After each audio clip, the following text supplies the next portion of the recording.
G'day, welcome to the Spearo podcast. I am your host, Isaac Daly, aka Shrek, and jeepers, you are in a special place. This is the Spearo podcast where we interview spearfishing experts, authorities, and characters from around the world and share their tips, tricks, experience with you guys right here for free, anywhere you listen to a podcast. Today, Adam Malski.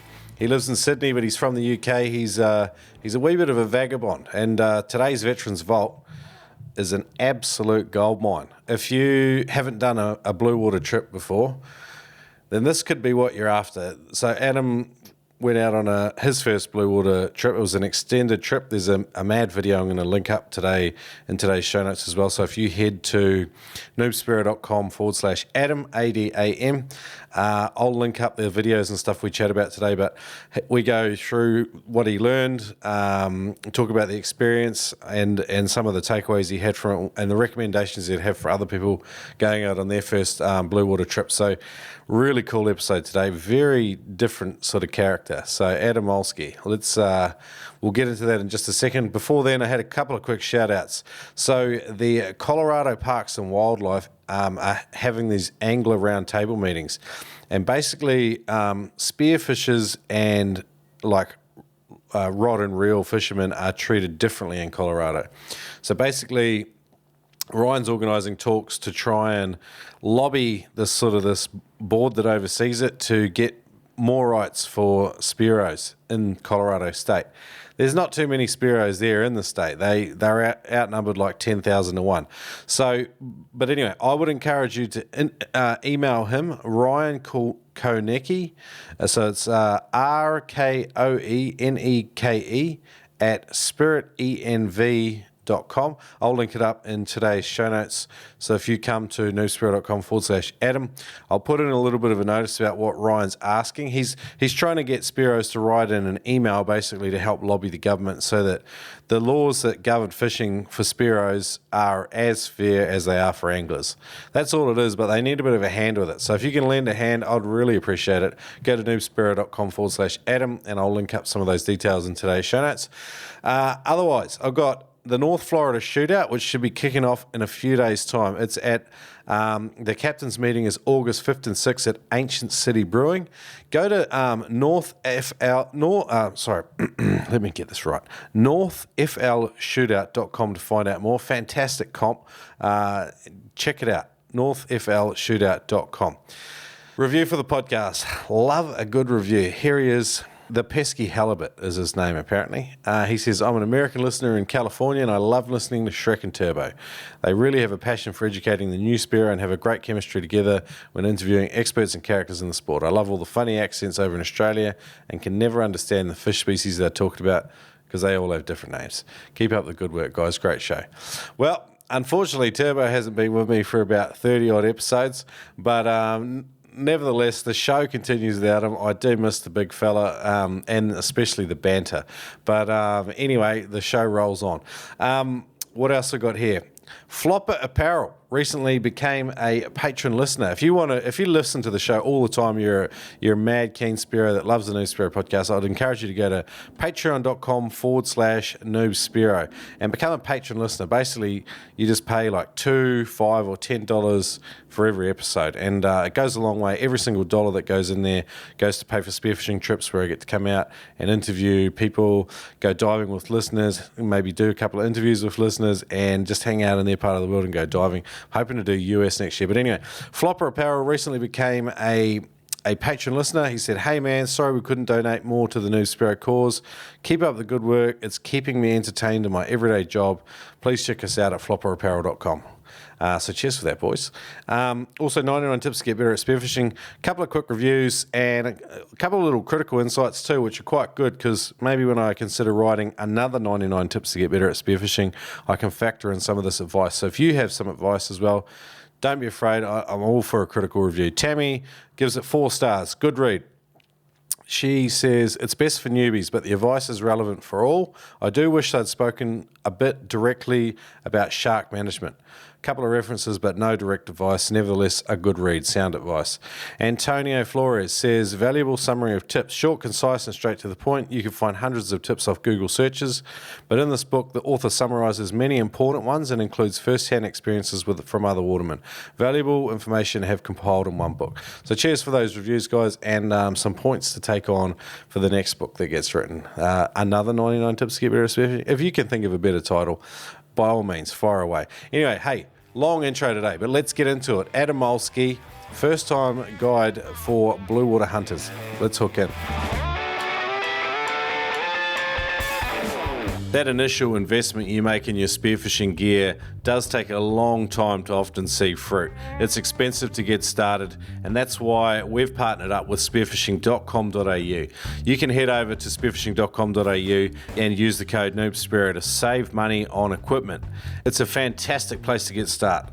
They've got huge brands like Rob Allen, Rife, Picasso, Salvamar, Spora, Bow, Shea, Shark Shield and more. Not only do they have a huge range, but they've got 70 passionate people in store that can help you choosing the right equipment.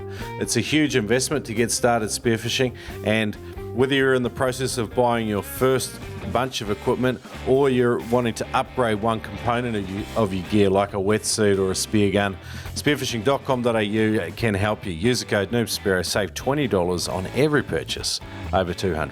Thanks for supporting the Spearo podcast and shopping with spearfishing.com.au. So today, Spearo community, we're a bit spoiled. We've got Adam Malski. We're going to cover off first blue water trip, and Adam is a very interesting character. He flies under the radar a little bit, but at the same time he doesn't, because I went stalking on across the internet and found out quite a little bit about Adam. So it's good to have you on the show, buddy. It's a pleasure. Thanks for having me on, mate. And you listened to 2 or 3 episodes apparently. Mate, I reckon I've done every single episode bar the last 2, so I'm looking forward to getting to those 2, the New Zealand trips. But yeah, mate, love them. Love what you're doing. Cool. What was this is an aside, but what was your favourite episode? Because I've done a few now. Good question. No, I reckon I can give that one a go. So I think the Simon trip.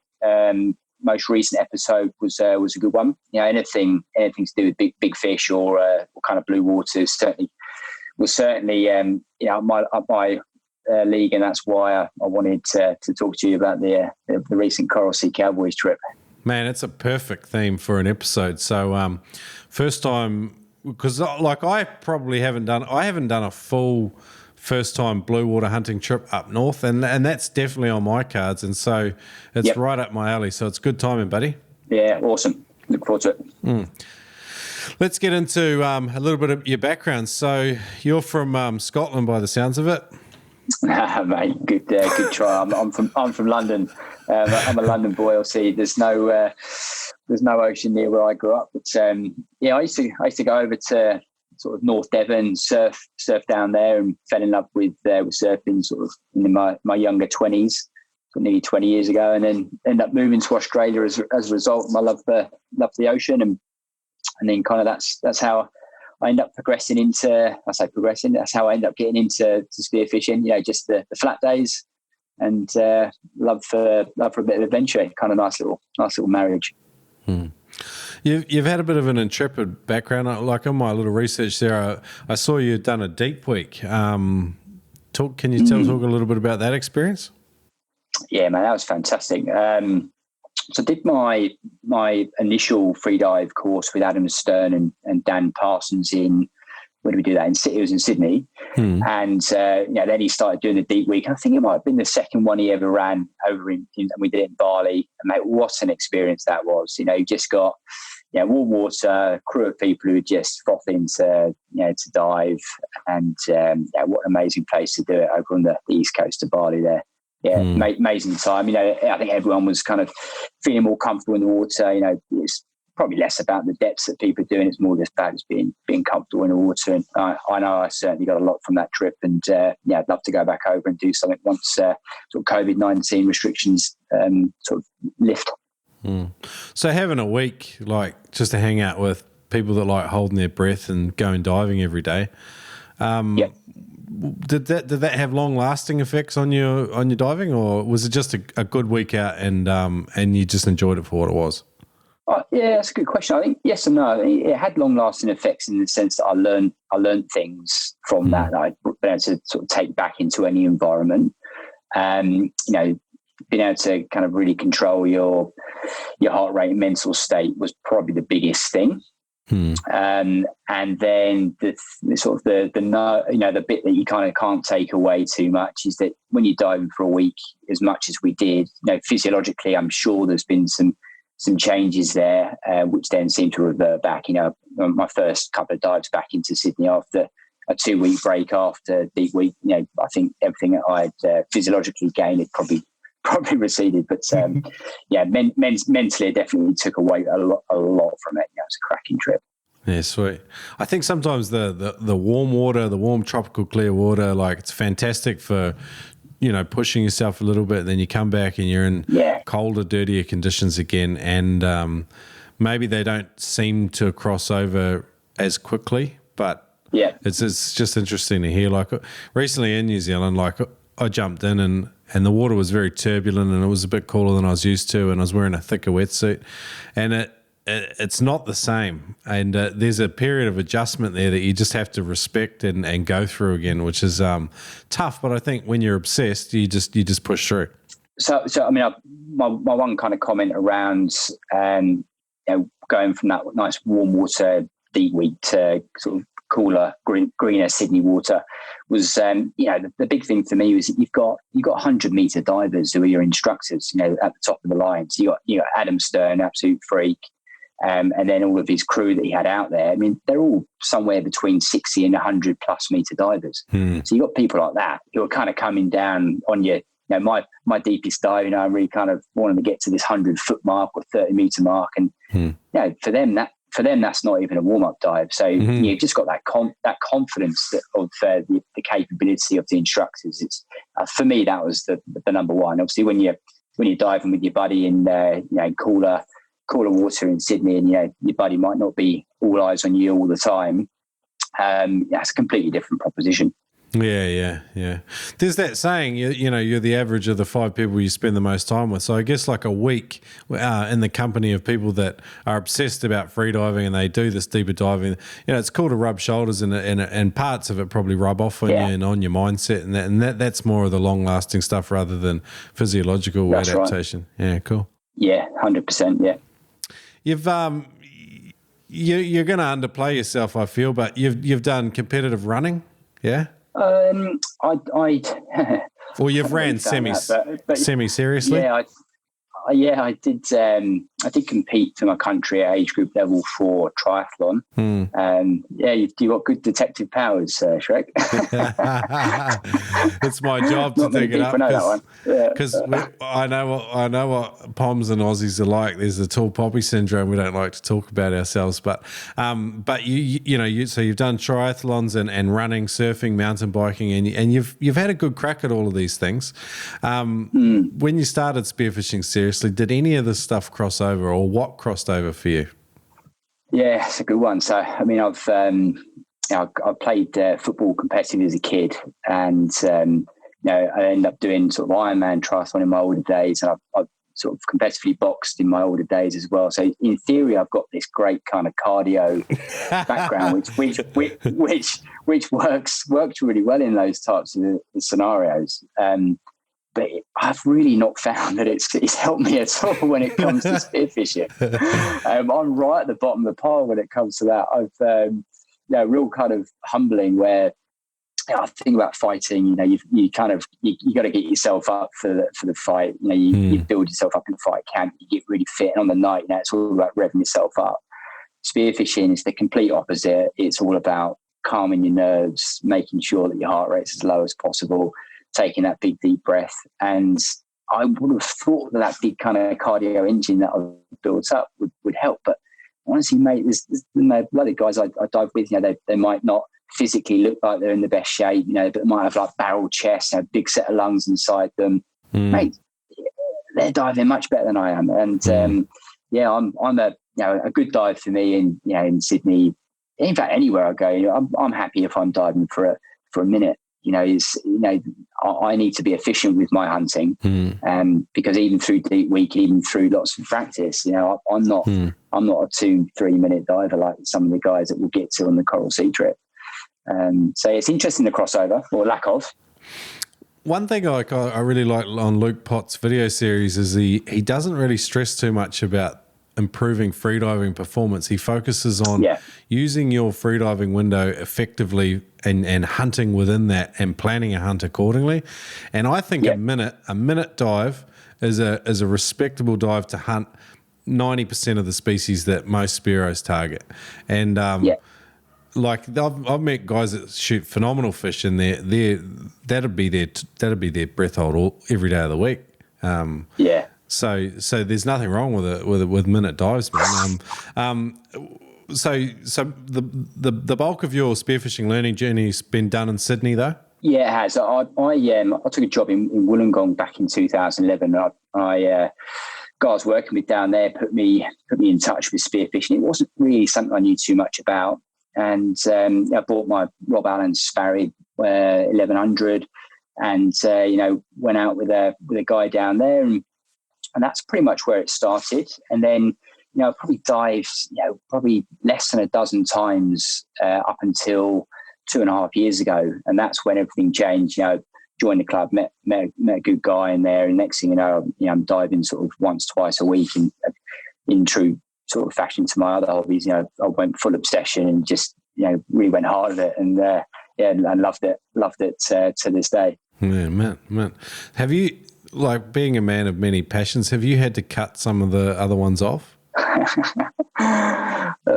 So this is a good question. The realities of getting older. I'm asking you the question because this is the position I find myself in. The thing is, my missus is downstairs. I need to be careful of how I answer it. So, I think I have. I need to get my adrenaline from somewhere. So I'm downhill mountain biking. That stayed. I'm not fighting anymore. I'm not playing team sport. Spearfishing is kind of my water-based outlet as well as surfing. So I'm surfing, I'm spearfishing, and mountain biking. So I've kept those three things. Don't have kids yet. They probably won't be too far away. And then we'll have to see what gets refined from there. What part of Sydney are you in again? Wollongong. Northern Beaches. Northern Beaches. I was only in Wollongong for a year. No. Northern Beaches, Sydney, for the last decade. So that's home now. So what club are you part of? The North Shore Underwater Club, the Seahawks. So JD's the chairman of that. I think you may even have had some comments from Adam Price, in the past. In fact, he put me on to Noob Spearos. I think there's quite a big following of our club on your channel. Oh, sweet. So one of the best things, in fact, probably, it would be one of the best things, if not the best thing that I did was join that club.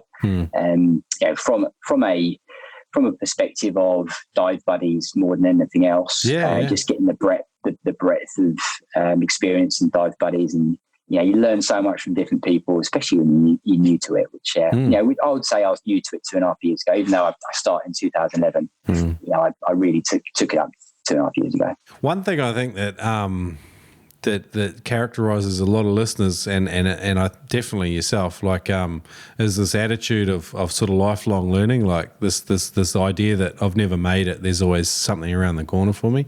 With spearfishing, give us a run through of sort of like your progression and some of the key sort of lessons along the way. Yeah, that's a bloody great question. It's a shame that one wasn't in the homework, mate. That's a cracker. Mate, the homework's just like I honestly. Mate, there's nothing in the homework that we've covered yet. I like just having a yarn these days, so I like to get off the script a wee bit. Even if you just focused in on one of the lessons you've learned maybe in the recent year or so, something that's changed or revolutionised your diving. Yeah, no, I'm only winding you up. I think what's revolutionised my diving, I think for me, hands down, having a network of buddies that you can dive with through the club. I I was really scratching the surface before trying to find people to dive with, and before a certain event, which we'll no doubt cover in this podcast. I was diving on my own. Most of my crew were surfers or other sports, and I didn't know that many Spearos. And joining the club was hands down the thing that then got me access to up 100 new guys and a couple of girls. So that's probably the standout.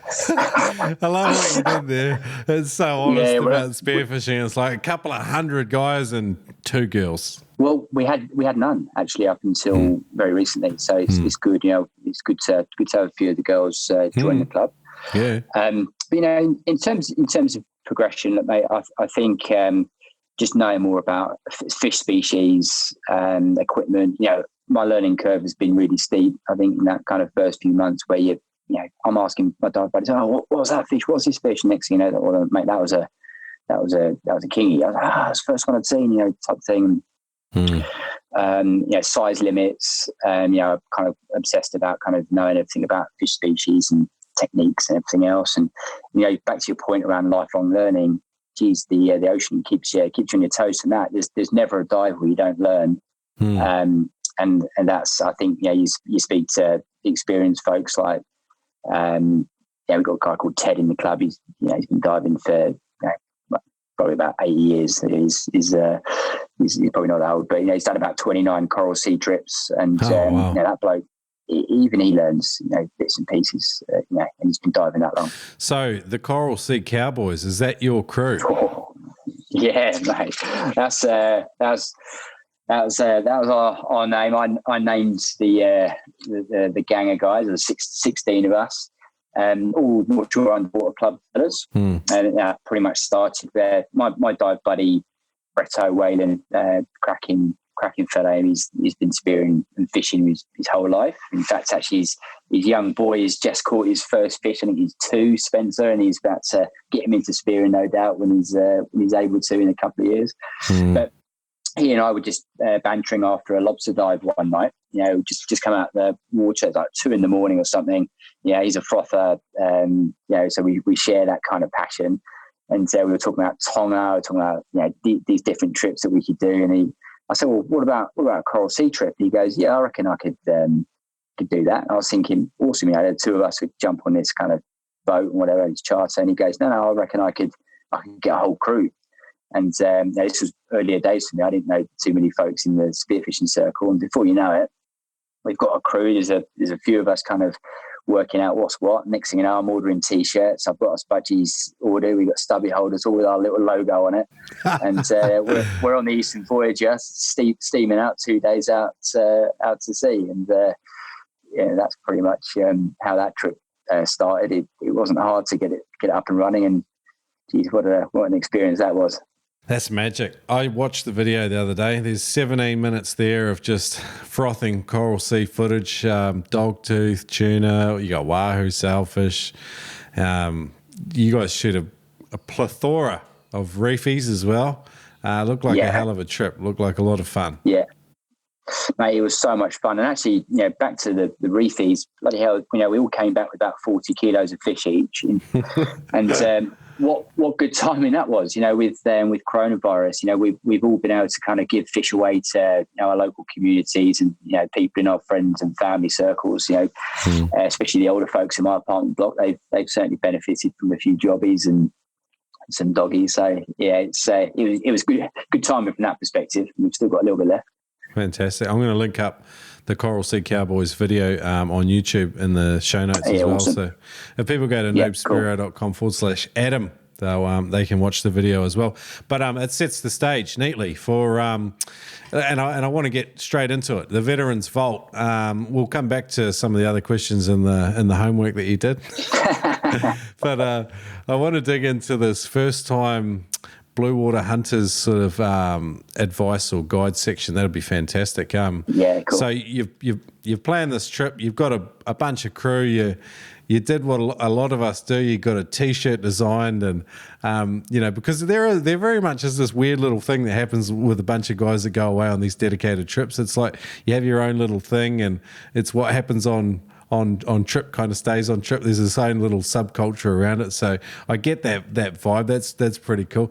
But for you yourself going up there for a first time, what did your planning look like? Mate, the planning, that's something I really enjoy thinking through. And I kind of really went through all of my gear, many, many times over to make sure I was giving myself the best chance when I was up there. So we've got a guy in our local spearfishing shop, Ash. He runs Extreme, and he's been up there loads of times and shot 50 kilo wahoo. So I was kind of going into his shop and, probably chewing his ear off, every weekend about equipment. But, I ended up landing on taking 3 guns. So I had a 120, which is my normal Sydney gun, double band woody. They're all Koas, I should say. So all Koa guns, all the same system, enclosed track, all rigged up on breakaway. The next one was a 130, and then it was also double bands, and all those are 16 mil bands. And then the third gun, the Blue Water gun, it's a 140 or 64 inch 4-band cannon. And that was my first time using that gun. We did a little bit of pool testing beforehand. Oh, nice. I was going to ask that. A little bit of a funny story, actually. There's a shop near me in Monavale, Dive Spear Sport, and they've got this tank, and I organised a load of the crew to go and do their gun testing. And it's all set up. We've got slots. The 2 people in the pool at the same time. And I've loaded up this cannon that I've had kind of collecting dust for the last 6 months. Beautiful Koa teak gun, and go to pour the drink, and oh my god, I've nearly gone through the back of the tank. It's a brand new tank. Yeah, but the noise it made. It's actually in the video. You can hear it. The noise that it made. Oh bloody hell! And I was like, yeah, we need to change this because bloody nearly destroys. But I don't know how many thousands of litres of water would have been in that tank, but it very nearly would have gone everywhere. Actually, funny story of that, because we were gear testing all of our guns prior to the Coral Sea. This is like 2 weeks before, and Bretto's, he's kind of like organised the whole trip. I get a little bit of credit, but he did the most of it. And mate, he couldn't hit the bloody target. The target is a stationary target, and it was only set like 3-4 meters away. Like in theory, he should just be getting balls after balls up. Mate, he was testing his guns. He couldn't hit them. So what we've learned is that he can't hit stationary targets, but he stones every fish in the Coral Sea that he even looks at. The most bizarre scenario. So this would be that weird target shooting dichotomy. This is guys try and sight down the barrel and they can't hit a barn door, but when they just aim and look at the fish and they triangulate and do that thing that we all seem to do, they hit whatever they're aiming at. Is that what you guys think it is? Well, I can tell you, for me, probably not. I think the target practice really helped for me. Okay. For him, 100%. Yeah. Mate, he stoned the GT, he stoned the doggy. I mean, no one else stoned GTs and doggies on that trip. Now he rolled those fish. But he can't hit a 1 meter square target, mate. 3 meters away. Brett, I'm sure you're listening and enjoy that one, mate. Yeah, love it. That's a real interesting observation. That's still of benefit though, isn't it? Like getting in the pool, even when you like that, even just shooting the gun in and getting used to how it fires and stuff, and thinking a bit more about the mechanics of how you line up and shoot fish. I think that'd be a worthwhile activity. And just getting used to the recoil of a cannon, for example, is that's something to prepare yourself for. I mean, it's a 4-band. Now they're pretty tight band as well. 4-band cannon. That does have a bit of kick. I mean, it's a 4 and a bit kilo gun, so I mean it does hold it. But they look beautiful. Those big Koa timber guns. They look like art. What made you go that route rather than what's become sort of more, it's become popular in recent years, even though rollers have been around a while, but obviously the roller guns. What made you go the big traditional timber gun? Yeah, there's a lot of the boys, I reckon, it's probably about half and half on the trip, had the rollers versus traditional guns. And for me, mate, because it was my first trip, I two things. I wanted to stick with what I knew. So I started out with traditional guns. I hadn't started out with a roller. I didn't want to go up there. You have your 2 day steam out and your 2 day steam back. There's no kind of spare parts out there. So I just wanted to keep it simple. What I was used to, you can do all your rigging yourself. So that's probably my first kind of reason. And then the second reason was that all of my system is all the same now. So all my Koa guns, I've even got a 110 Koa gun. So I've got 4 of them for kind of dirty water in Sydney, like in pit water or whatever. Yeah. And I just they all shoot the same. So they're all in closed track. I've rigged them all up as breakaway, with the exception of that 110. And yes, I just kept the system the way I like it and where I'm used to. Yeah, righto. So with the exception of so with your pull testing, how accurate are you? And how well does it cross over for you? I'm more accurate than Brett, I'll say that much. How does it work? So for me, I think I think for me it was really helpful to see. I seem to I was hitting the just low right on the bullseye on almost all of the guns I've tested. Yeah, so we're talking like maybe like a centimetre off of the bullseye down and right. Yeah. Whereas, obviously, let's go back to Bretto again while he's not giving me a bit of shit. I mean, he wasn't even hitting the target. It's good to know. Did I adjust it on the Coral Sea? Once you're in the moment, I think you do a little bit of that kind of equalisation or balancing yourself. You adjust. My shot placement seemed to be all right on that trip. So. You make a good point. Like, you just want to trust your gun and know that your system and your process is as good as you can get it. And if you have doubt, though, in the gun you're shooting, it makes you like I've been in. I really don't want to bugger up a fish, so I'm overthinking it, and that's when I bug a good fish up.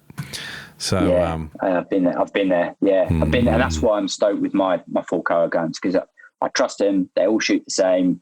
My system's the same. Nothing's different. Every time I pick it up, doesn't matter which one it is. I know what's going on. I want to keep moving on, but just a quick question: are you running monofilament shooting line, or are you doing the mono? New? Yep, sweet. Okay, cool. Using mono. Yep. Some of the other guys are trying the other way, and I like the memory and stuff like that, but some people make an argument about the clips and stuff, particularly when you're doing blue water. But super easy to replace shooting line. You can do it in the boat, pair of crimping pliers and a lighter, and you're good to go. So, okay, so any part of the planning process we haven't covered? So you went over your gear with a fine-tooth comb, tested your spear guns, got all that shit ready.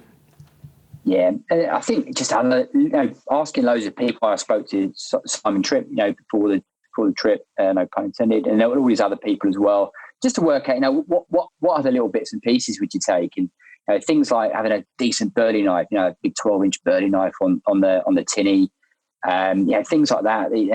Really, really important. Knowing where to find doggies, how to find them, just talking to loads of people. That was pretty much my preparation, and watching loads of YouTube videos. You can learn so much from watching people's experiences.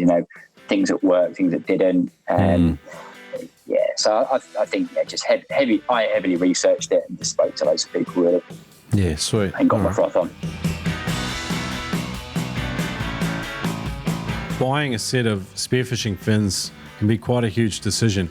When you finally decided to get off the plastic blades and head into either composites or carbon fibre, you want to make sure that you're making the right decision. I've got a couple of tips and pointers to you brought to you by penetratorfins.com. Now, when you buy a set of carbon fibre or composite fins, you want to make sure that it's comfort paired with efficiency.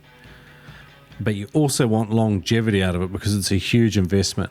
Now, sometimes the lightest fin in the world may feel great, but think about what that fin's going to look like in 3 years of hardcore spearfishing use.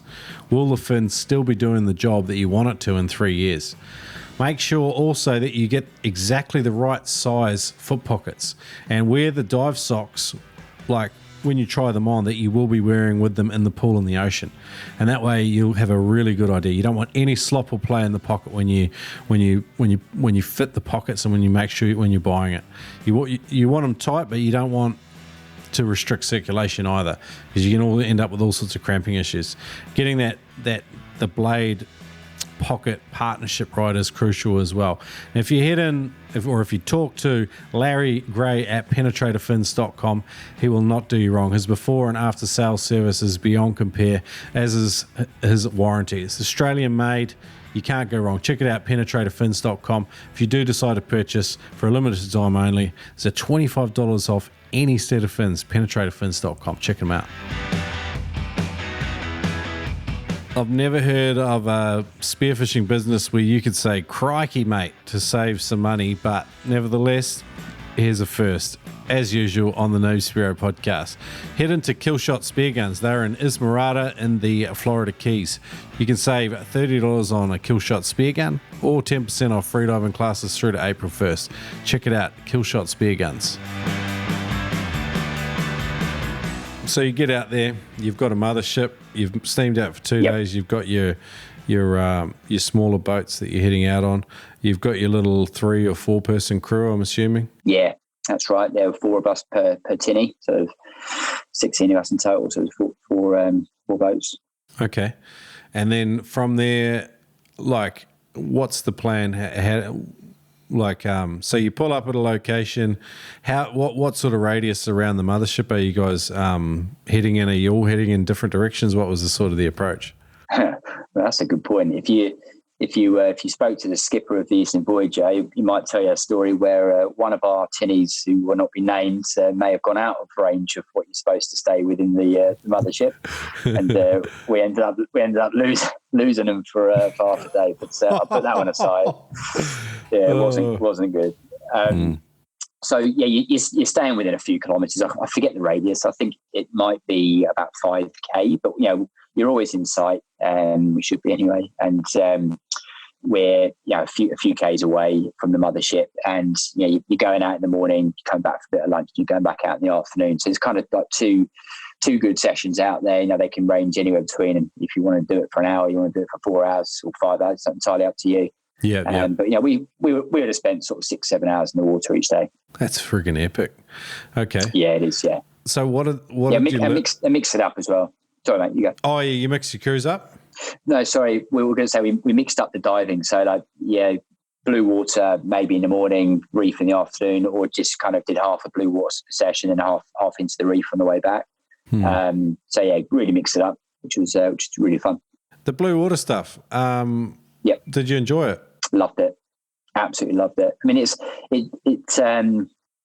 it takes a little while to get used to, especially when you're used to, say, the headlands in Sydney.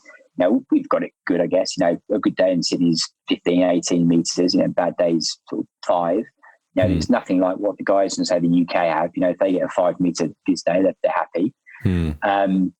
But the blue water, I mean, the days we had one day where we did a drift, and it had that real kind of purple indigo kind of tinge to the water. I don't know how you rate Viz after 50 metres, but we were in. I don't either.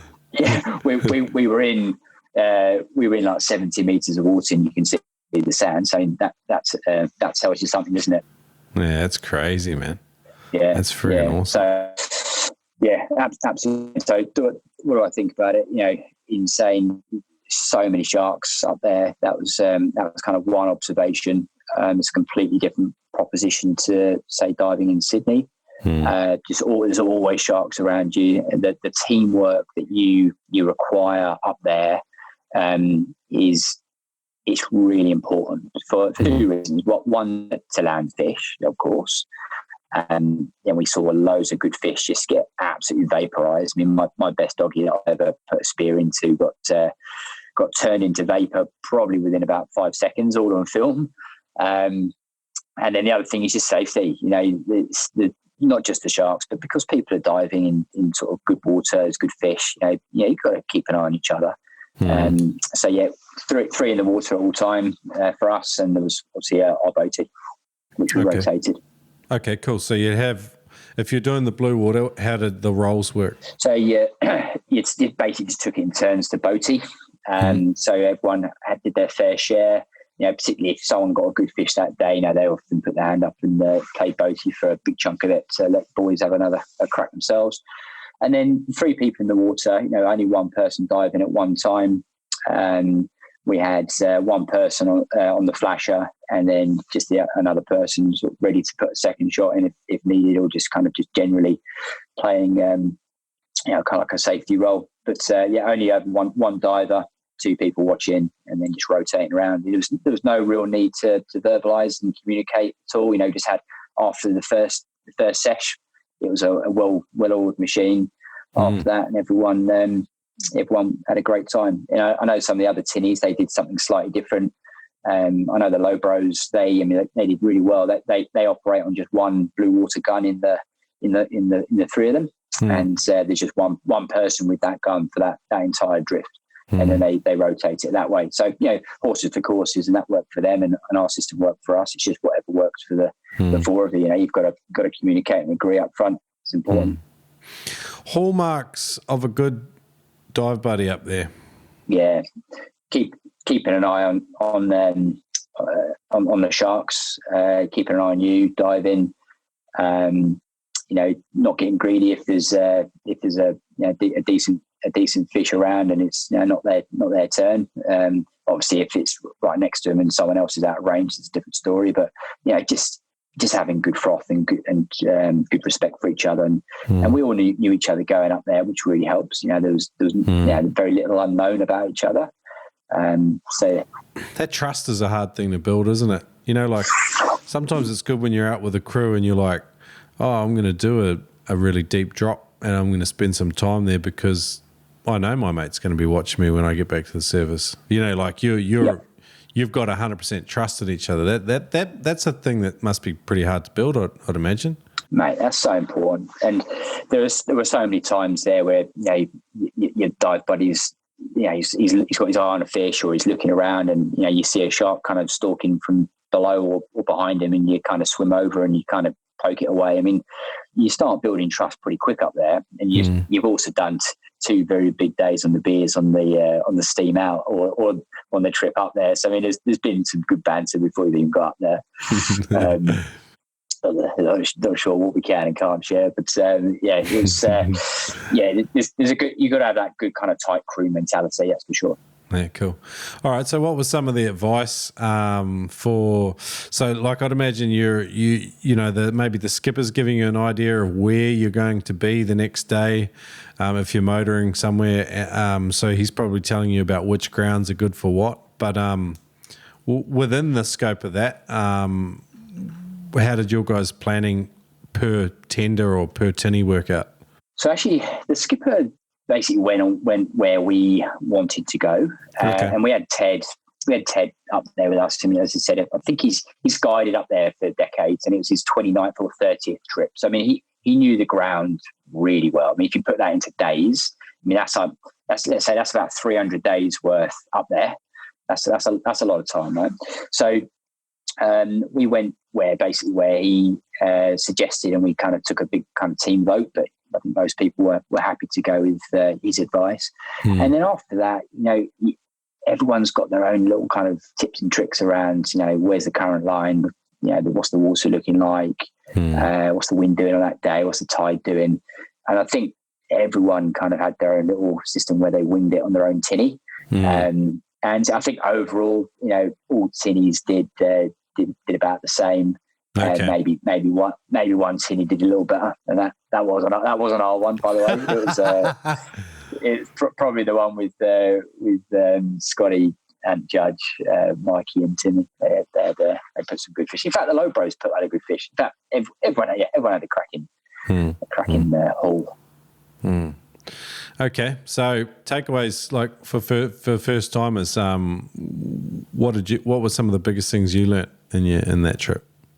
There were probably only 2 or 3 of us who had never been up there, so there were three blue water noobs, I'd say, out of 16. First thing I would say to take away is, I know it's a cliche, everyone says it, but your you've got to get used to the clear water. You're diving down on a coral trout you think is 30 centimeters, and you get down there and it's 1.1 meters. You lose a bit of the scale. Yeah. And another one on the Viz is coming up short. That certainly happened to me on a wahoo. I think that was on the second day. It was a decent size fish, somewhere around the sort of 30, 40 kilo mark. I just saw my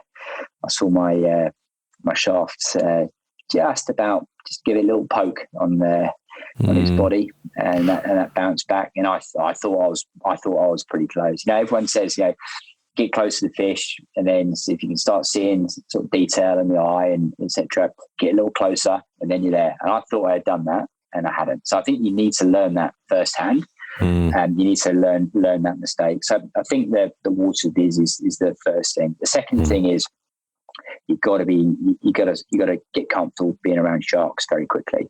You've got to dive through them often to get down to the doggies. And they're around you, and there's plenty of footage of that in the movie. Where you kind of look back up and there's still plenty of bronzies and other shark species sort of circling around you. So they're the sort of the first kind of key two. And then the third one is just knowing how to be a good dive buddy and a good boatie, knowing how to play your role. So really it's being a good team player.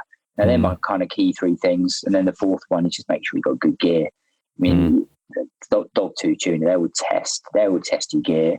And unless you've got good blue water float or floats and a good system, your mono's all nicely tidied and rigged. If it's got a little nick in it, change it straight after the dive. Straight shafts. You've got everything needs to be tip top up there. It's you can't really get away with second rate gear. With Dogtooth, like I've chatted with a lot of guys about hunting them, and a lot of them have forgotten what it's like to hunt them for the first time. I'll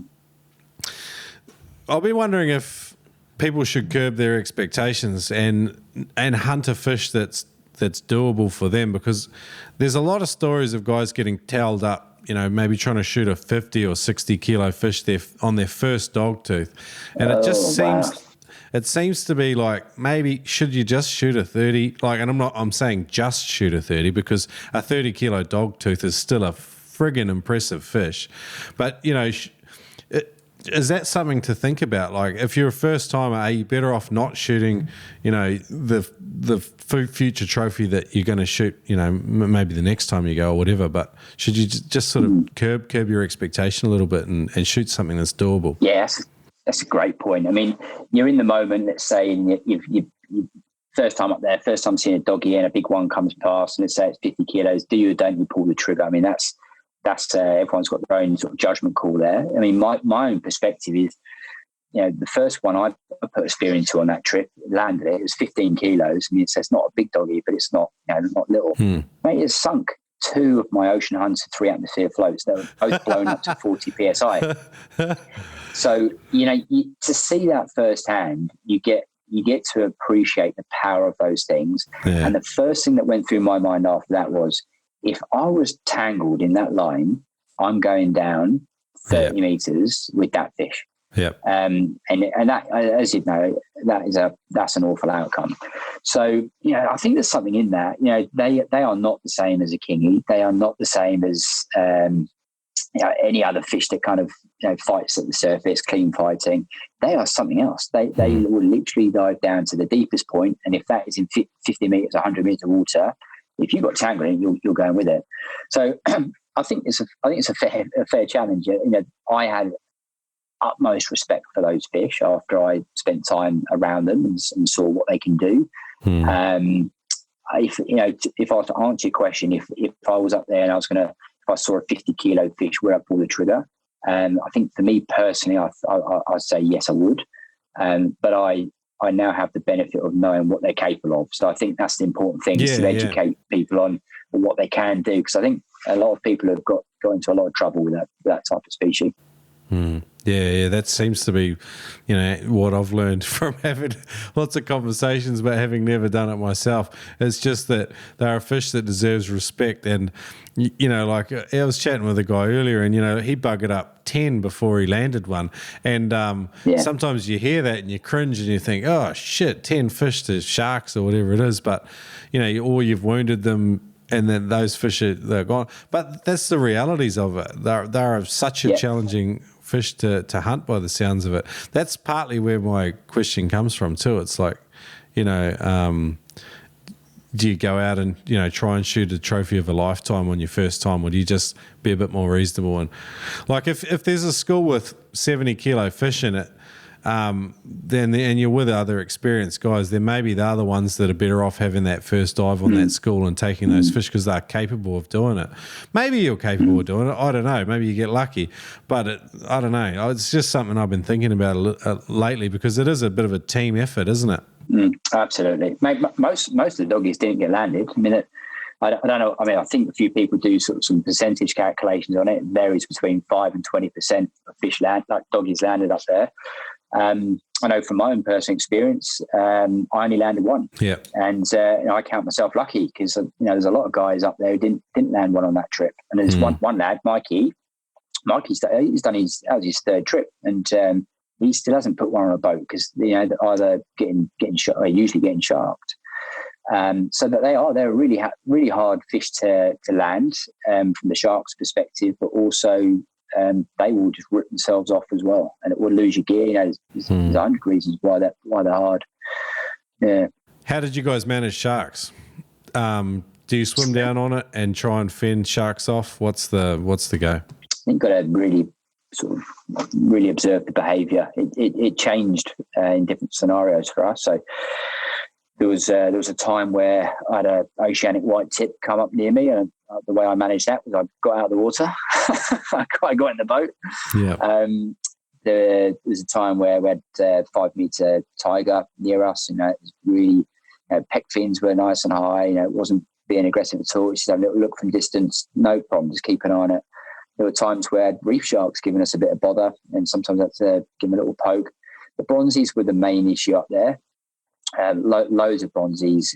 Sometimes there were 20 around us, and especially once they had sort of vaporized, for example, that bigger doggy that I shot. They all just came up from whatever it would have been 20, 30 meters down, and just looked at us and just we were the next thing. Smashing the flasher, coming up at the fins, poking them. Just have to poke them away, call the tinny over, and. In one instance, actually, I think a few of the boys dropped their gear and just got into the boat, and then you kind of pull all the gear in after, which in hindsight is a smart thing to do because, mate, they really were they weren't playing ball at on a couple of instances. So, but Burley was another one. Pretty much always came in when we burleyed.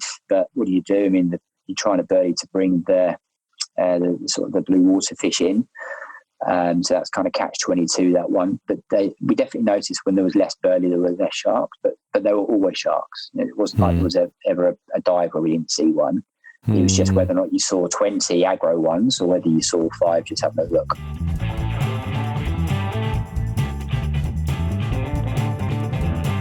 Equalising, breath hold, relaxing, taking on depth. There's a ton of struggles every Spearo encounters. Every single person that does spearfishing has an obstacle. They have something that they're working on. They're always trying to get better. For me, at the moment, it's marksmanship. It's improving my aim. I don't like wounding fish. But if you are looking at the freediving side of things, you have either equalising issues, you want to extend your breath hold, you have trouble relaxing, you don't know how to take on depth. These are very common, and Ted Hardy from Immersion Freediving has put together a whole bunch of offerings for you. Check it out, noospearo.com/Ted. There's a whole bunch of these online courses that can be studied at your own pace from your phone if you like, and you can overcome your struggles. Just check it out, noospearo.com/Ted. This episode of the No Spearo podcast is brought to you by the world's greatest spearfishing magazine, Spearing Magazine. There are news and reviews for the latest spearfishing equipment and gadgets inside. There's practical how-to and DIY type articles.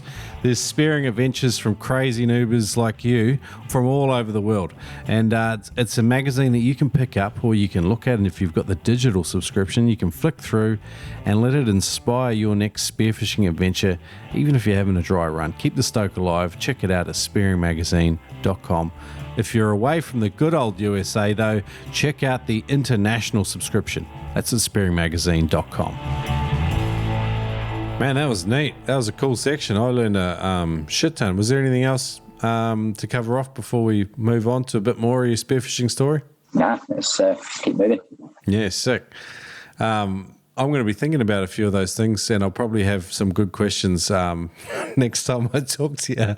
But I'm flat out just processing what I've been thinking about already. So, cheers for that. All right, cool. Hey, we've chatted almost exclusively about dogtooth and hunting them, which is a temptation of just about every podcast, I think, because they're such an intriguing fish, and they're on everyone's list. But apart from dogtooth, what's your favourite species to hunt? Kingfish. I love them. So in Sydney, that's pretty much all I target. I'm rarely in the shallows. I'm rarely in the white water looking for anything other than kings. Obviously they're not the same as a doggy, but they've got similar properties, and that they love a fight, and they kind of fight dirty and go down. They're also quite rare. I mean, it's not like you see a king every dive in Sydney. It's a bit of a privilege to see them. Yeah. They're obviously not as hard to land as a doggy, and you don't have the shark factor as much here. But I love eating them. Mrs. loves eating them. Sashimi, all cooked, whichever way you do it. Beautiful. Okay. So, how do you find them in Sydney? I mean, I'm not asking for your spots, but no, of course, yeah, all good. Yeah. So I look for bait. So wherever I see yakka, yellowtail, scad, they're usually around, especially if they're up high. So if the bait's up high, if the bait's kind of just hanging low, I've often found I haven't seen as many kings. Definitely around structure, those kind of like pinnacle structures around the headlands. Bit of the water movement around the pinnacles certainly seems to have a few more kings around them. Often on the sand line and the reef where they join, I very rarely see them over just solely reef or.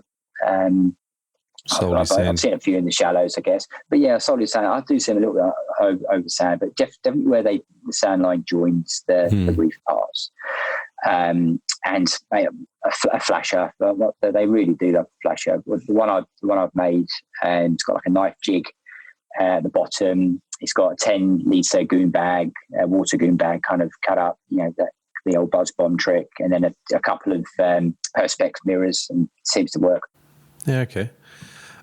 What's your personal best Sydney yellowtail kingfish? Mate, actually, I haven't landed a decent king in Sydney. My best one's been in New Zealand. Okay.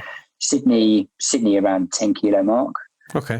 Which isn't a bad king for Sydney, but it certainly isn't a full shepherd. I think you got a 30 kilo king in Sydney, which is a whopper for Sydney last year. So the 10 kilo one, was that in a school? I mean, just tell us that story. It was a pair. Okay. It was a pair, actually. Yeah, it was a pair. One time I've seen a school of probably 20, 25 kilo models together off of one of the headlands on the northern beaches. I've only ever seen that once. Normally I see the bigger ones either on their own or in smaller groups. And we get big schools, like 100, 200 schools of like rats and sort of undersized kings, but no, those 10 kilos were just in a pair. So were you on the bottom or were you on the? It was a pretty dirty day, so kind of green and a little bit kind of milky, low light towards the end of the day. Probably 6-7 meter viz, but pretty cloudy, kind of 6-7 meters. Plenty of bait around, felt fishy, also felt a little sharky, and down the bottom, standard kind of kingfish behaviour. You're kind of there, you kind of stand still, and they come on in. for a look, and in they come, and there we go. Good night. And you smash one in the face with your spring steel shaft, and that's it. Then hold it up for Instagram. As Jay, I don't have Instagram, but yeah, held it up for Facebook, that's for sure. Mate, as JD, the chairman of our club, calls it, he doesn't do much line fishing. He calls it an 8mm straight hook. Love it. So I mean, we talked a lot about toughest situation. We've talked a lot about dealing with sharks. Have you had any other sort of close encounters or near misses spearfishing? So I'd probably call out maybe a year and a bit ago. What we in? Yeah, so February 2019. I personally had just had a bit of an interesting scenario. I broke my finger mountain biking and had a surgery in hospital, and they basically gave me a toxic dose of drugs. Long story short is I had to kind of lay off like anything too physical for a period of time, a couple of months. And when I was able to get back into stuff, the neurologist said to me, start with some things that quite light and give you a bit of energy. So I forgot. Called up one of the guys in the club, young lad, 17-year-old, and said, "You fancy a dive?" Yeah, he was a bit of a gun diver, up and coming diver. We went to dive the Bower, a famous spot in Sydney, and a few bronzes around. The viz was awesome. Conditions were perfect. 15-meter viz, blue water for Sydney anyway, and I shot a nice bonito. Sharks weren't bothering us, and it's just perfect dives. Everything was good. Not much wind, not much swell. Tide was perfect, just rising. Yeah, it's just wonderful. And I've stayed sort of nice and close to my dive buddy, and he's come up and he said to me, "So there's a snapper down there." I said, "Yeah, how close you get to it, the size of it, that kind of jazz." I got the quick debrief. Down I went. And, a famous little kind of rock pinnacle there. And I couldn't see it. So I came up, I'd probably been down for 45, 50 seconds, came up, and I said, I couldn't see it. He goes straight back down. He's down there, he's down for a minute, and kind of still seeing him down there. And next thing you know, he's down there for 2 minutes. And it's only my second time diving with him. So I don't know his breath hold overly well. And I thought, he's bloody good diver, always pushing it. And anyway, long story short is he's on his way up, and and I can see he's got a red rocky, so it's not quite the snapper that he'd gone down for, but I'm giving him that huge shackers, like that's awesome underwater, and he's just kind of like looking at me and like ignoring me. I'm like, okay, he's keep an eye on him here, or that, or he's just not really into the shackers. And he's hit the surface really hard, and he's then gone down at a 45-degree angle, and he's dropping around like a salmon.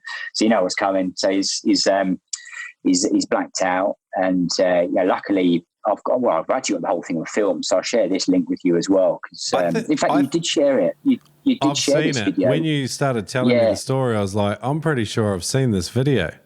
And it definitely did the rounds, which is good. Fair play to him. He was 17 at the time, a very mature decision. I said to him, in fact, I'll tell the story first before we get to that. He essentially blacked out. So I got to him, and testament to the freedive training that Adam Stern and Dan Parsons gave to me, sort of would have been a year or so before.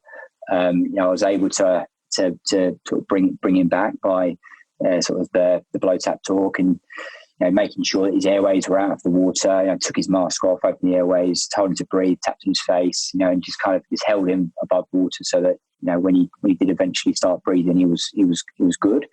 But if I hadn't had that kind of education and that experience from Adam Stern and Dan, mate, I don't know what the outcome would have been. I wouldn't have known what to have done.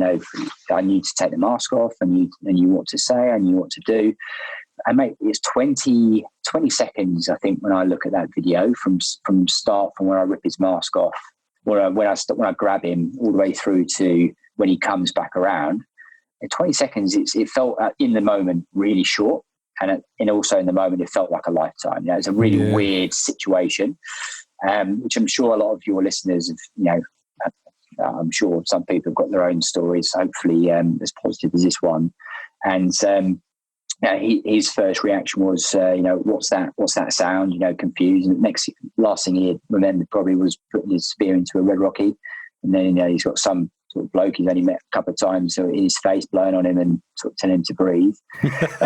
And that for with me, a British accent too, that'd be even scarier. With a British accent, yeah, exactly. Yeah. Breathe, Peter, breathe.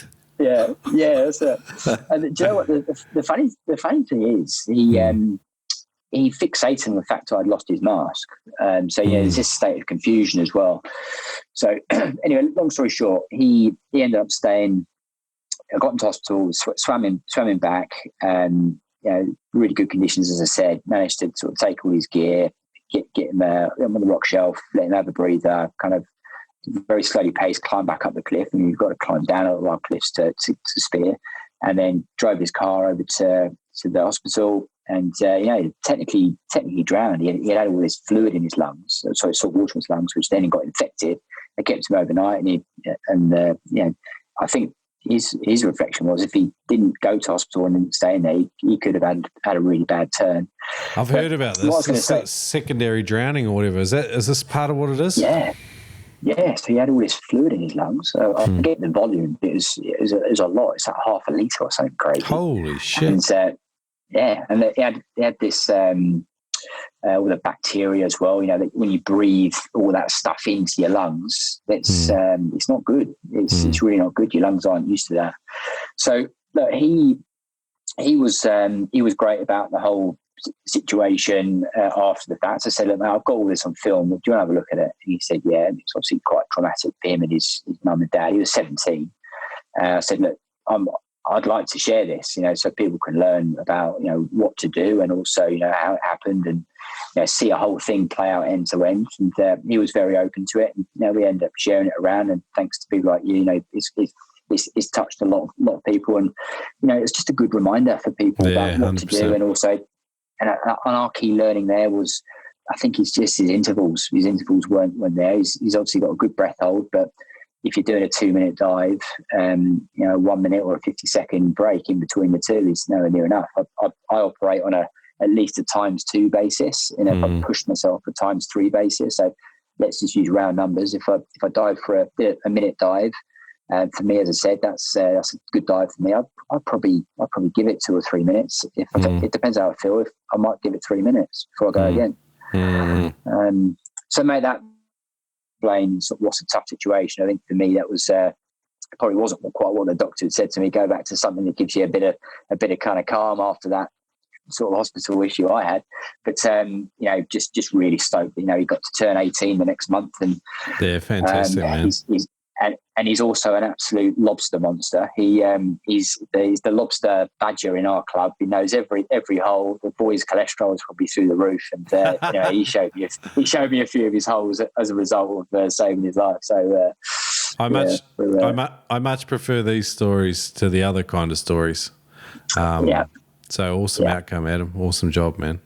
And that's part of the drive of this show is sharing those sort of stories and lessons learned. And I had a cracker last week actually on the show. So, actually it'll be a few episodes by the time this comes live. But I love these stories. So fantastic. Thanks for sharing. Let's hook into your dive bag, man. Or unless you've got that funny story for me. Yeah. Yeah, let's go to the dive bag. Maybe it will come out of the dive bag. Let's have a look. Well, you got the Coral spear guns that we've heard about. Yeah, got the Coral spear gun. So for lobsters, I'm using LED lens. I might have to get you sponsored, man. You've said Coral about 18 times in this episode. For full disclosure, I'm not sponsored by Coral. No, it's all good. I was just being cheeky. Mate, so for lobsters, I've just got a Rob Allen mesh waist bag. Much prefer that than the sort of one that you have to hold on to. I've got the LED Lenser 14.2 Frogman dive torch, the bright yellow ones. They're great. They've got great warranty. I like them. They're nice and powerful. But I'm definitely in the market for a rechargeable battery torch this season. So we're just entering the season. it pains me each time I've got to throw batteries out. You know, I'm pretty environmentally conscious, and it's that doesn't do it for me. So, but they're great torches, but definitely looking for a rechargeable. We talked a bit about Kings, and I talked through my homemade flasher. I mean, that's probably a key bit of kit when I'm diving off of Sydney for Kings. So is that based on the Coatsman sort of the goon sack flasher video one? Yeah, just with a couple of tweaks. So Ted, you know, loads of experience. He said stick a knife jig at the bottom. You know, makes sense. You know, Kings like knife jigs when people are jigging for them. And then I've got those couple of mirrored perspex sections on there as well, and mate, that seems to work so much better. I bought one for the Coral Sea, and all it did was just tangle gear, and the fish, it almost repelled the fish. Whereas the boys who had made their own one, the fish, you know, I shot a sea bream, Japanese sea bream, that was literally admiring itself in the mirrored perspex, and I unicorned it. So I sold that when I got home, and then I made my own one, and it's far more effective. So nice. That's one thing I'd change for the Coral Sea next time is bring a homemade one. So I'm using I've got a Sunto, you know, on that story. I've got a Sunto D5 watch. You know, I look at that. I know some people say, you know, stop obsessing with your dive times and stuff. For me, it's more about intervals. So I look at that. I'm always looking at my intervals where I basically give myself a green light to dive again.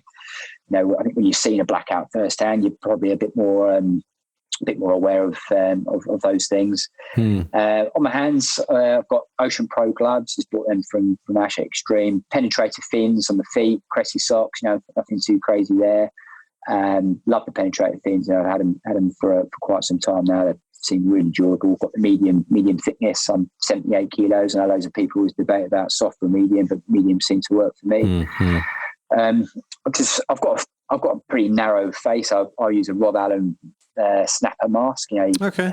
I struggle to find masks that fit my face, but that's perfect for me. That one. So I've got a few of those. How good is it when you find a mask you like, and then you've got two brand new backups there that you've treated, so they're ready to go. A strap breaks, boom, you just chuck your new one on. I love that. Straight on, yeah. Yeah, and consistent gear, just using the same stuff. I love it. Mate, I did lose a few knives. Those FG knives, the ones with yellow handles. I love them, but for some reason, getting in and out of boats, I've knocked the clip and I've lost them. So, you know, after sort of 5 or 6 of those over a few years, I've gone to that Spearo inox Italian dagger, traditional kind of knife with a little rubber keeper on it, and that seems to be working for me. Oh, okay. So it's got a keeper on it, because I do the same thing with my knives, but I just grab that stretchy bungee type cord, and I just I have like a meter that sort of comes down to about 30 centimeters, but full stretch it's about a meter, and that seems to be as much as I ever need, and then I lock it back in. But I recently lost one in New Zealand too, and I haven't got a bungee on my current one, but I use the same knives, the FG. Yeah. But mine's relabeled Adreno, but it's the same. Yeah, I know. Knife, yeah, that's the same one. I know the one. Yeah, I love them. I just kept losing them from the clip. On my noggin, I've got a GoPro 7 head mount. You know, I'm always me. filming. Yeah, good day. So how good's the one with the stabilization? The new one, 7 onwards. It's makes a big difference. That hyper smooth friggin' feature is beautiful. Really nice footage. I know Trevor Kitchen's bought the same one, and the 7 and the 8 I think are much of a muchness, though, aren't they? Is that sort of what you've seen? Yeah, I think the 8's got ever so slight better colour. You know, always little minor upgrades. I think the stabilisation is better again as well. Maybe the sensor's better or something. I don't know. Yeah, and who knows what the future ones are.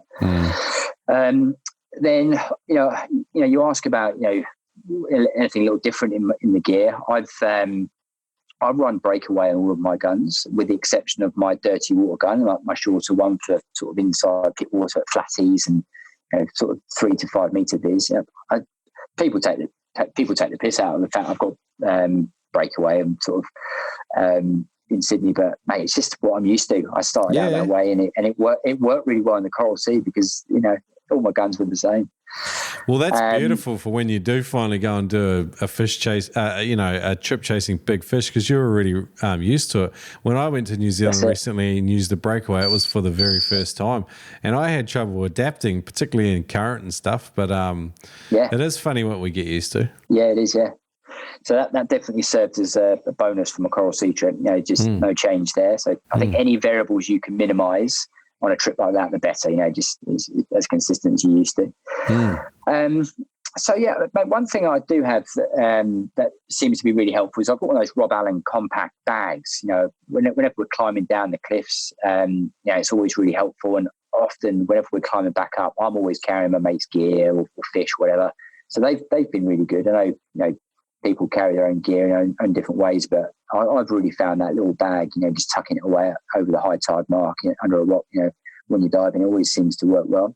The only downside to those is if you're entering a point and getting out at a different point, you've got to go and retrieve your bag. But usually it's a good little bonus. Cool. All right. Hey, I'm going to link up. We've talked about a heap of gear today and other shit as well, like the Coral Sea Cowboys trip and then the Blackout video. All that's going to be linked up today, noobspearo.com/Adam. But I wanted to move into Spearo Q&A unless you had some more gear wisdom for us. No, mate, let's do it. Sounds good. I enjoyed listening to your gear. You've thought about a lot of the different components, which I think we're all guilty of when we've been doing it a little while. So it's cool to compare notes. All right. If you could go back to when you started spearfishing all over again, what would you do differently? I'd go out with someone who's experienced and fast track your learning experience for sure. Okay, cool. Who has been the most influential person or people in your spearfishing? It's probably two. I'd say two people. I went on a trip with the missus to the Solomon Islands. This place called Driftwood Eco off the grid lodge. There's a guy called Matt who runs it. He's kind of real kind of quirky guy from Byron, and he's a freaky diver, and he's able to sort of dive 4 minutes hunting doggies and whatever. Holy shit! And he did, crazy, absolutely crazy. And he just said to me, he said, "Look, mate, you've got to just switch off and sink to the bottom over here. The water's warm there, and almost act dead, and the fish will come to you." And it took me almost 3/4 of the way through that trip where I got used to what he was saying. You're kind of almost free falling through the sharks, and you get to near the bottom or some little shelf. Often there's drop offs there of 400 meters, and it worked. And that was such a big tip he gave me. So he was highly influential on that trip. The other guy, Bretto, a guy I dive with most. He was probably my first dive buddy. Someone I dive consistently with, and I still do. He's definitely been influential because I didn't know much when I first started diving with him, and he showed me species. He's taught me a whole bunch of stuff. So I mean, he's probably the key influential person. I'd definitely say he was a mentor. Awesome. And still would be. Yeah. Have you got a philosophical answer ready for? Could you describe what the spearfishing experience means to you in one sentence? Yeah, for me, it's sustainable food. I'm very, as I said, environmentally conscious. I love adventure. I love the water. I love everything the ocean offers for me. It's fun from surfing perspective. It's food from spearfishing. I've got so much respect for it, and just knowing what you're eating. And you can't put a price on that. You end up getting closer to recipes, how to prepare, how to preserve the food. I think you just got so much more respect for what you put in your body, and it's also back in the day, you kind of providing as well. So, are you on my buddy's Facebook group? It's called Catch What You Kill. Eat What You Kill. No, I'll link that up in today's. Write that down. I'll link it up in today's show notes as well. Tim Caverman started that, and I've added a few people to it, like guys that like geeking out on fish recipes and stuff. But there's like higher end type dishes, but then there's just practical stuff. But a lot of these dudes are just experimenting with their seafood, and it's not just seafood. There's hunting recipes and stuff in there as well, but just fantastic for people that are motivated and like doing decent stuff with fish. You're a bit spoilt down there too. You've got Josh Nyland, don't you? He's in your area. Have you heard of him? Well, that's awkward. I've never heard of him. I need to look him up as well. Then I've talked about it. Every day. What's his name? Josh Nyland. Yeah, he's got a shop down there. I think it's called the Fish Butchery, and one of the central premises. That guy. Yeah. You've referenced him before. Yeah. I feel like I've been talking about him all the time. It's like a running advertisement for him and his book. It's the whole fish cookbook, and I'll link that up as well. But this is just do you want to hear something awkward? Yeah, go. I've actually got the book. Love it. I got it as a Christmas present. Love it. Yeah, so my bad. Yeah. No, yeah, it's a bit of a paradigm shift about the way we think about fish, particularly the first few chapters. The recipes, I'm not too sure about, but the thinking and the ideas behind it, I really enjoyed that. Hey, can people connect with you online? Absolutely. How do they find you? They can find me. Well, I've got a YouTube channel, which is Moose Adventures. So maybe we can link that up in there as well. Yeah, and that's fantastic. got like mountaineering videos. I think it's a mountain biking as well as spearfishing. Yeah. And then, especially after the Blackout video and the Coral Sea video, I had loads of people reach out on Facebook as well, just ask some questions. Now, my froth is high on this stuff, so anyone's got questions, always feel free to ping me a message on Messenger or through YouTube. Cool. Are you in the Noob Spearo community Facebook group as well? I'm pretty sure you are. Yeah. Fantastic. So guys can come in and chat with you on there as well. So that's pretty cool. Awesome, man. I've had a blast chatting, Adam.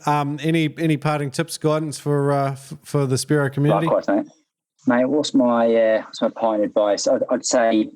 Oh, he's going back to the notes. Join a club if you haven't already. I know everyone's drawn. Yeah, back to the notes, mate. I think I'm prepared for this one. Look, for me, comp diving isn't the draw to a club. I know some people love the comps. For me personally, that isn't it. For me, it's the community of other dive buddies, wealth of experience, good little community. That for me, from a safety perspective as well as a learning perspective, is the number one reason why I encourage people to join clubs. So that's the first thing.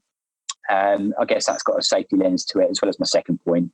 Have a look at that Blackout video and just see what you can kind of learn from it. Just when something like that happens, you need to be habitual. If you forgot a couple of those things and you forgot to take someone's mask off, it's bad outcome. So it can't hurt to have a little reminder. And it's not something we see every day, but when you do see it, or if you ever see it, God forbid, you need to know what to do. So they're my two things. They're both safety focused. So my last one, let's put it on a bit more of a positive, upbeat finish. Keep that froth alive. It's what an amazing sport and hobby to be in. Providing your own fish, always learning, being in nature. Just enjoy it. That's the bulk, isn't it? You've got to make sure we have fun. Love it. Cheers, Adam. Had an absolute blast, man. So over and out from the Noob Spearo podcast. Pew.